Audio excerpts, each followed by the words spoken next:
Hey guys, Takamasak here. Welcome back to Let's Play Final Fantasy. And welcome to the Ice Cave.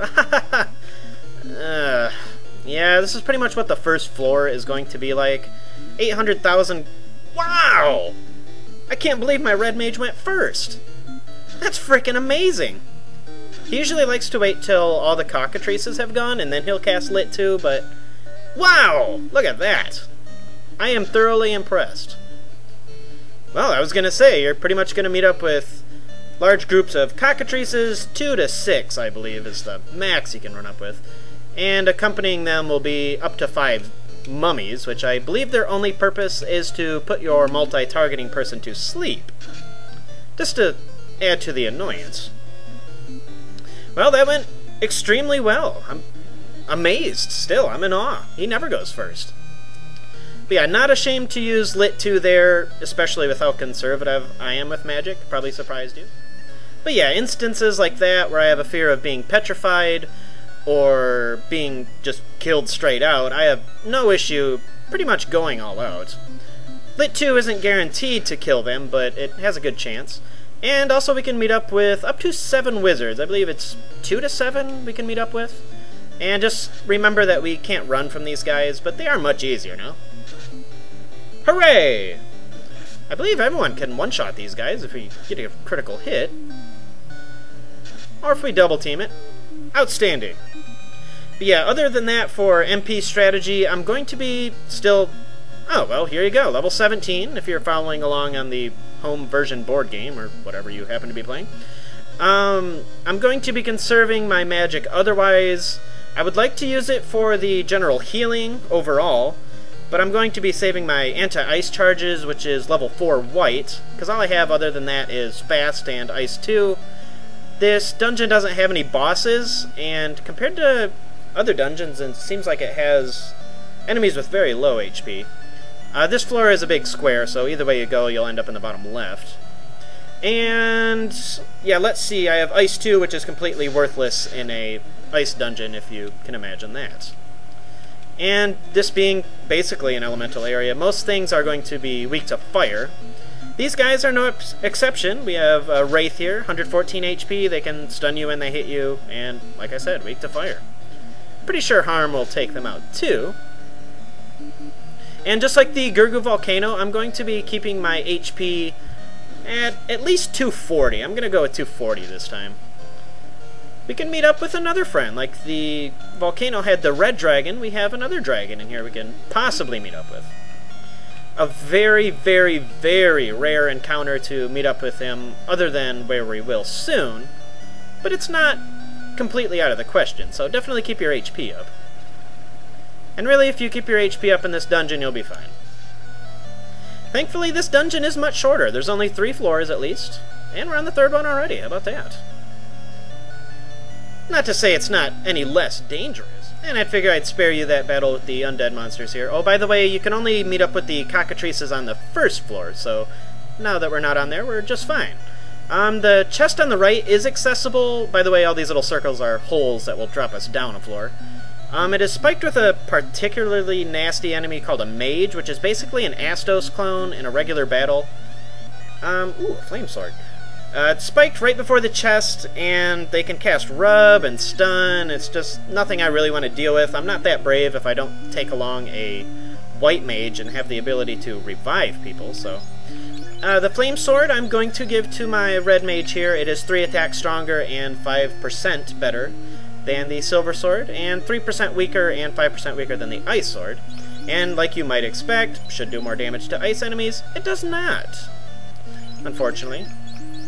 And I'm pretty sure if you're playing any other version other than the NES version, you should be fine with all that. I believe all that stuff works just fine. And here we have a spiked tile with a random amount of a billion undead monsters. But I have no problem burning a Fire 3 on that battle. And let's see what we have here. A couple new enemies. I haven't met up with the Frost Wolf because I really didn't fight too much at the Peninsula of Power where we could have met up with them. They only have 93 HP. The Frost Giant over there, nothing special, 336 HP. Both weak to fire. If you add Fire 2, might be a good idea to... Yeah, good idea to cast that. And if you meet up with more than, I would say, 2 Frost Wolves, I would definitely throw up an anti-ice, because they do have that frost attack, which will do up to 90 damage. It's pretty rare that it does that much, but if you meet up with a group of, 5 or 6 of them, and they all cast that, you're pretty well going to be screwed. This stuff is a poor coloration, but it's pretty much like the lava in the Gurgu Volcano. And I'll stop at the doorway here, and I'll completely heal up, because we have some issues coming up in the next step. Alright, let's carry on with our issues. I healed just about to full HP. Oh, this isn't too bad. Let's see. Yeah, even though there's only 1, I'm still gonna cast Anti-Ice, just in case. He's only got 200 HP, and he's weak to fire, and I believe he's also weak to lit. But I'm gonna play the battle a little more conservatively. He casts a spell which is much like we have the red dragon that casted Blaze on us. This guy will cast Blizzard on us, which is pretty much the same thing, except for it's Ice Elemental. And you can meet up with 2 of these guys, and it's not unheard of that if you do run into 2 of these guys, that they both just cast Blizzard on you. And yeah, your Magi are gonna pretty much die from that, so not a lot you can do about that if it happens. Other than that, get anti-ice up, and if you really need to, you can run. Ooh, ice armor. And unfortunately, you have to step off this tile to get that chest.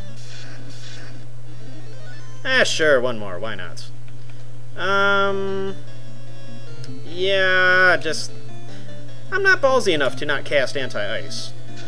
Let's hope for some critical hits and not some misses. Hooray! Hooray! Let's see if he casts it. I don't think he will, but yeah, like I said earlier, this is the guy that you could also have a chance to meet up with. Oh, there he goes. Alright. Well, that's extremely passive. Well, there you go. Yeah, that damage was halved, by the way, so if you're wondering. Alright, moving on. Let's take a look at that armor we got here. I'm going to switch out the ice equipment here for the flame equipment. You want 1 of each. What did I do there? There we go. Switch that out. I want 1 of each, because even though they have the same defense, they're opposite in elemental resistance. So just like the flame equipment resists ice attacks, the ice armor will resist fire attacks. So that'll help us out. Get the most out of that, and might as well heal up a little bit here. Burn off my last level 5 charge. I got a couple level 1s. Yeah, that's all I need, I guess. Alright, let's move on. And we'll head south this time. This dungeon always looks so bland. It's just gray. Guess I understand where they were going. And for some reason they decided to throw red bones into this dungeon. I don't know why. Everything else is blue or white, and these guys are red. Well, whatever. I'm not one to judge here. Stupid game. No, I'm just kidding. It's not a stupid game at all. It's just heavily bugged. And let's see. Just throw whoever at whoever. We should be just fine. Alright. Doom! Yeah, let's move on again. You can also meet up with those stupid mage guys up here as a random battle. And if you happen to run into sorcerers, you may want to run from those guys too. It's completely up to you how ballsy you are. They have a skill called Trance, which can paralyze everybody, and they have like an instant death touch added to their basic attack, which, kind of like the cockatrice, can petrify you. These guys just kill you straight up. And the the tile to my right will be spiked with frost wolves. Yeah, not too bad there if you get anti-ice up, so. Wow! More money that I may not ever spend. I don't know about anybody else, but I think it's fun to have a bajillion dollars with nothing to spend it on. Heal potions, I suppose, but meh. More red bones there. Nothing too scary. And this is back to the first floor, so keep in mind you're going to run up with cockatrices and stuff again. Heal potion. Meh. Let's come get this, see what this is. And here we have 10,000 gold! Goldses. There's a TV show on today, like, people were going out in the middle of a jungle to get gold flakes or something like that. Doesn't look like something I would ever do. And here we have the ice shield. And by the way, I don't think I mentioned it before, the armors and the shields for the ice and flame equipment, they are equal in defense, so there's no reason not to equip one of each of those. Especially if you had two fighters, definitely sort that out. I'm going to give them to my thief right now for no apparent reason. No apparent reason at all. And there will be a spiked monster to my left. I will heal up and be right back. Alright, not particularly hard, but maybe a little bit unfair. This is an eye, 162 HP. Ooh, glance. I'm not a big fan of glance there. I believe that's the one that turns you to stone.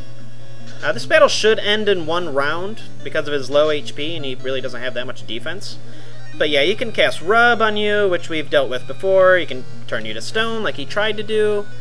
And he can also cast... Oh, here we have the floater. Fantastic. He also has a spell called XXXX, which is a level 8 black magic skill. And it's basically instant death to anybody under 300 HP. I'll pass on more undead monsters. And now that we have the floater, we can pretty much just get the hell out of here. And I'm sure by now you are also ready to. Me too! Really hate this dungeon. But after this, the game, in my opinion, gets a lot easier, so... Oh, here we have the sorcerers I was talking about earlier. Please don't kill me. Please, for the love of God, don't kill me. Yeah, these guys only have 112 HP, so they should go down pretty quickly. Hooray! I'm not dead. Yeah, usually I'm dragging a couple of corpses along with me this entire dungeon. And we're just about home free now, folks. And 6 cockatrices ambushed me, and 3 of my guys were petrified. So yes, near death. Fantastic. However, I'm free now. Ha ha ha ha! Alright, I just wanted to use a cabin there to save my game. And we have a couple minutes, so I figured I'd walk us back to town, at least. That's all we're gonna do, so if you really... So really, the walkthrough aspect is pretty much done. It's just a walk back to town. But yeah, really about that, the gold show that I didn't really get a chance to explain. Yeah, might as well here. What do I have? Anything? No. Yeah, it's just like the guys spent about 3 hours just hacking 3 miles through the jungle just to get their little gold claim or whatever that they had purchased, and they needed like, I don't know how they were doing it. They would like dig a hole and they needed like $60 per, what was it, per yard or something like that, or per square yard, something like that. And there's like, the first hole was 30, the next hole was 5, and then they hit 60 on the third hole. There's like snakes and shit. What do they got? Scorpions. They got let's see, tarantulas. Just you name it. It's pretty much in the jungle, is it not? It's just, I don't think it's worth it, especially the cutting 3 hours through the dense vegetation. I think I can pass on that. Some guys really like their gold, I suppose. Yeah, other than that, though, they were just basically standing, like, knee-deep in water, and it's just, nah. I'm not a huge TV watcher in the first place, but, at game time, I suppose it's the only thing to do if I don't have anybody to talk to.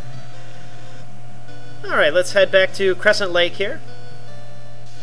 But I did actually watch 2 movies, and I never watch movies. I watched 2012 and Armageddon this weekend. Fairly interesting, but once again, I'm not really a huge movie person. Alright, this will pretty much conclude the episode. I'm going to sell off all my excess equipment. I don't have much. The silver sword's going to go, and well, it looks like all I have is the silver gauntlet. Other than that, I'm going to rest up and save up and replenish my potions. I might do my softs. I'll probably head over to Elfland to do that.